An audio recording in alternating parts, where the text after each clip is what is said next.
Au Sénégal, 5 anciens ministres de l'ex-président Macky Sall sont aujourd'hui poursuivis par la justice. Qui sont-ils et que leur reproche-t-on? Amadou Mansour Faye, 60 ans, ancien ministre du développement communautaire, maire de Saint-Louis et beau-frère de Macky Sall. Il a été placé sous mandat de dépôt le lundi 26 mai. Il est poursuivi pour surfacturation dans un marché public portant sur environ 4,5 millions d'euros, destiné à l'achat de riz pour l'aide alimentaire durant la pandémie de Covid-19. Il a apporté des preuves contre ces allégations et a voulu déposer une caution pour être laissé en liberté, mais cela lui a été refusé, a déclaré son avocat, maître Amadou Sall. Moustapha Diop, ancien ministre du développement industriel et des petites et moyennes industries, il est soupçonné de détournement de deniers publics portant sur 1,4 million d'euros liés à l'utilisation des fonds destinés à la lutte contre le Covid-19. Il a été écroué le 22 mai.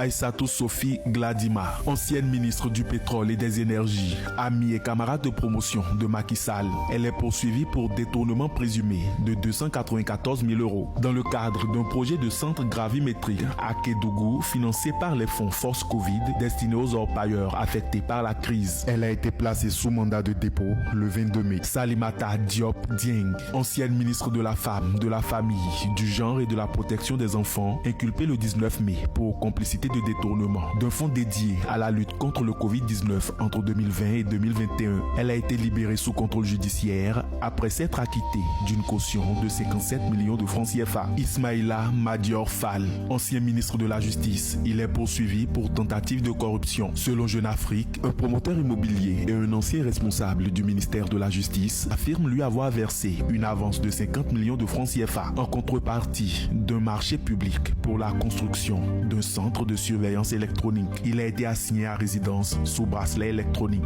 La commission d'instruction qui les a inculpés décidera pour chacun d'eux d'un non-lieu ou d'un renvoi devant la Haute Cour de justice. Cette juridiction, consacrée par la Constitution et par la loi organique numéro 2002-10 du 22 février 2002, est la seule compétente pour juger les anciens présidents et ministres. Depuis l'indépendance, elle n'a été saisie qu'à 2 reprises, en 1963 et en 2005. Elle a été à nouveau activée le 28 décembre 2024 avec l'installation des juges. Ces décisions ne sont pas susceptibles d'appel.